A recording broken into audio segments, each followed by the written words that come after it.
కానీ ఒక్క ఉప ఎన్నికకి దాదాపుగా 16 మంది మంత్రులు తిరిగారంటే ఏంటండి? ఎక్కడ అసలు దీన్ని ఏ విధంగా చూడొచ్చు? 16 మంది మంత్రులు వాళ్ళు కూడా కాంగ్రెస్ పార్టీ కార్యకర్తలే కదా, వాళ్ళపైన కూడా బాధ్యత ఉంటది కదా అభ్యర్థిని గెలిపించుకోవాలని. తప్పేముంది? ఇప్పుడు జిహెచ్ఎంసీ కార్పొరేటర్ ఎలక్షన్స్ కి, జిహెచ్ఎంసీ ఎలక్షన్స్ కి నరేంద్ర మోడీ వచ్చి ప్రచారం చేసిండు, మర్చిపోయారు? ఎలక్షన్ జరుగుతుందా మీకు? కౌంటింగ్ కాదు ఎక్కడ ఎప్పుడు లాస్ట్ టైం జిహెచ్ఎంసీ ఎలక్షన్స్ కి ఎవరు వచ్చి ప్రచారం చేశారు? ఎవరు వచ్చిర్రు? అమిత్ షా గారు, నరేంద్ర మోడీ గారు వచ్చి రోడ్ షో చేసి నిర్వహించిపోయినారు. బీజేపీ పార్టీ వాళ్ళే స్వయంగా మొన్న ఒక డిబేట్ లో మాట్లాడుతూ మేము ఎంపీటీసీ ఎలక్షన్స్ కు అవసరమైతే కూడా ప్రధానమంత్రి వస్తారు, మేమంతా సీరియస్ గా ఎలక్షన్స్ తీసుకుంటామని చెప్పారు. ఇది కూడా అంతే. సరే, ఓకే, ప్రచారం చేసుకున్నారు, బాగానే ఉందండి. కానీ పోలింగ్ రోజున కూడా ఎందుకు అంతమంది తిరగడం? అంటే సరే, అభ్యర్థులు తిరిగారంటే ఒక అర్థం. ఒక విషయం కానీ రవి గారు ఒకటి చెప్తాను, ఏదన్నా కూడా ఓటర్లని ప్రలోభపరిచినట్టు కాదా మీరు అసలు చేసినట్టు కాదా? ఓటర్లని ప్రలోభపరిచి ఓటర్లని భయపెట్టగలుగుతాము అని ఎవరన్నా నాయకుడు అనుకుంటే వాడినంత బుద్ధి తక్కువ ఉన్నోడు ఎవరు లేడు. అని బుద్ధి లేని కిందనే పరిగణలోకి తీసుకోవాల్సి వస్తుంది. ప్రజలు ఎవరికి భయపడరు, ప్రజలు ఏ ప్రలోభాలకి లొంగరు. ప్రజలు పరిపాలనను చూసి ఎవరికి ఓట్లేసి గెలిపివ్వాలనుకుంటారో వాళ్ళనే గెలిపిస్తారు.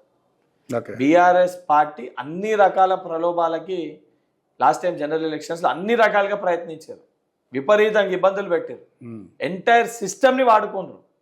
ఆ సిస్టమ్ వాడుకునడంలో ప్రతిపక్ష నాయకులు అనేక బాధలు అనుభవించినాం, అందులో నేను కూడా ఒక బాధితుడిని. అన్ని అయినా కూడా ప్రజలు కాంగ్రెస్ పార్టీకి ఓట్లేసి గెలిపించారా? గెలిపివ్వలేదా? మళ్ళా రూరల్లో మాకు ఓట్లేసి గెలిపించారు, అర్బన్లో బీఆర్ఎస్ పార్టీకి ఓట్లేసి గెలిపించారు కదా. అంటే అర్బన్లో వాళ్ళప్పుడు రిగ్గింగ్ చేసిర్రా? అర్బన్లో వాళ్ళప్పుడు రిగ్గింగ్ చేసిర్రా? వాళ్ళప్పుడు ఓట్లు వేయించుకుర్రా? ఈరోజు ఏదో మేము చేయంగానే ఇది తప్పు అదే చెప్తున్నా. ఓడిపోయినోడు 100 కారణాలు ఎత్తుక్కుంటాడు. మొదటికెళ్ళి కూడా కేటీఆర్కి తెలుసు గెలవడి ఇక్కడ అని. మొదటికెళ్ళి కూడా ఓట్లు అయినాయి, అదైంది, ఫ్రాడ్ అయింది. ఎందుకు? ఆ రాహుల్ గాంధీ గారు ఓట్ చోరీ గురించి మాట్లాడుతున్నారు కాబట్టి ఈడ బీజేపీ వాళ్ళు చెప్తే బీజేపీ డైరెక్షన్లో కేటీఆర్ కాంగ్రెస్ ప్రభుత్వాన్ని గురించి ఓట్ చోరీ గురించి మాట్లాడుతున్నారు. ఈడ జుబ్లీహిల్స్ ఎన్నిక చూసుకోరా బాబు అంటే మధ్యలో ప్రెస్ మీట్లో బీహార్ ఎన్నిక గురించి కేటీఆర్ మాట్లాడతాడు. అంటే ఎవరికి లాభం చేకూర్చే? నీకు బీహార్ నిన్న పోటీ చేస్తుండా? బీహార్లో కేటీఆర్ పోటీ చేస్తుండా? ఇలా మిత్ర బృందం పోటీ చేస్తుంది. వాళ్ళకి లాభం ఎట్లా చేకూర్చాలి? ఎందుకు? వాళ్ళకి లాభం చేకూర్చాక వాళ్ళతో అండర్స్టాండింగ్ లేకపోతే ఇలా బొక్కలేసి నొక్కుతారు. కాళేశ్వరం ప్రాజెక్ట్ అన్నారు, సిబిఐకి అప్పచెప్పమన్నారు, అప్పచెప్పినాం. ఏం చేసిరు దానిపైన ఇప్పటివరకు? చర్యలేవి? దానిపైన మాట్లాడారు. ఇద్దరు కూడా బీజేపీ డైరెక్షన్లో కేటీఆర్ నడుస్తాడు, ఈ డైరెక్షన్ నడకపోతే కేటీఆర్ లోపల పోతాడు. ఇవన్నీ ప్రజలకు తెలుసు.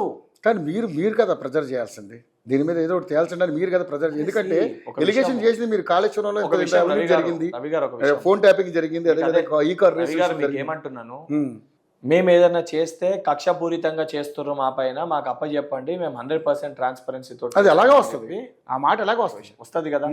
100% ట్రాన్స్పరెన్సీ ఉండాలి.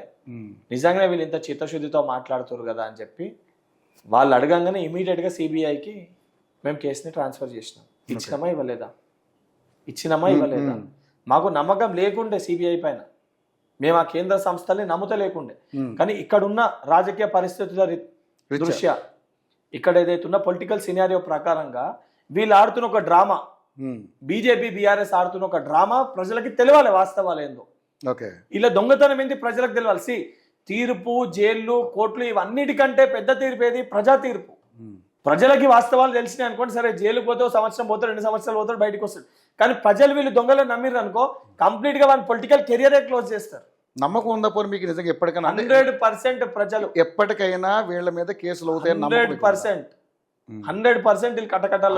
ఆల్రెడీ 2 సంవత్సరాల పైన అయిపోయింది. ఇంకా రవి గారు లోపలికి వెళ్ళాలి. తప్పు చేసినోడు సరే అబద్ధాలు చెప్పి మిత్రపక్షాలు మీరే అంటున్నారు, ఆ నిర్ణయం ఎందుకు తీసుకుంటారు? వాళ్ళు తీసుకోకూడదు కదా. వాళ్ళు తీసుకోకపోతే రేపు పొద్దున ప్రజలు వాళ్ళని అక్కడికి వెళ్ళి కూడా పక్కన జరుపుతారు. మొన్న 8 మంది ఎంపీలు ఇచ్చారు, రేపు పొద్దున అవి కూడా జరుపుతారు. మొన్న ఎంత 20 తోటే కదా మేము మిస్ అయింది. రేపు పొద్దున అక్కడ కూడా అధికారంలో వస్తాము, వచ్చినప్పుడు మళ్ళీ మేమే ఆడగుడు లోపల వేస్తాము. 3 ఏళ్ళే కదా మీరు అన్నట్టు, 2 ఏళ్ళు అయిపోయింది, ఇంకా 3 ఏళ్ళే కదా ఉంది. నెక్స్ట్ ఆడ కూడా కథం అవుతుంది. ఒక ఇంజన్ మొన్న ఎట్లా కథమైంది, ఆ మెయిన్ ఇంజన్ కూడా రేపు పొద్దున కథమైంది అనుకో, ఇద్దరు కలిసిపోతారు లోపలికి. ఎందుకు బీహార్లో ఎందుకు బాగా చతికిలు పడ్డారు?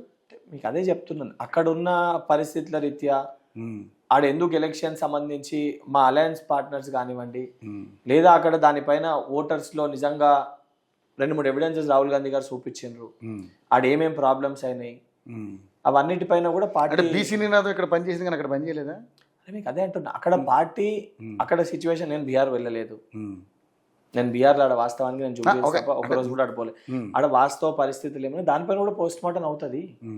మనం తీసుకునే స్లోగన్ కరెక్టా కాదా, అసలు నిజంగా ప్రజలు ఏమనుకుంటుండ్రు, 100% దానిపైన కూడా పార్టీ అధిష్టానము పార్టీ పెద్దలు ఆలోచిస్తారు. దానిపైన కూడా రివ్యూ జరుగుతుంది, దానికి కూడా పోస్ట్ మార్టం చేస్తారు, ఎందుకైంది ఏమైందని చేసి 100% మళ్ళీ దానికి అనుకూలంగానే ఇంకా ఏమేమి చేంజెస్ చేసుకోవాలో చేంజెస్ చేసుకొని విల్ కమ్ బ్యాక్.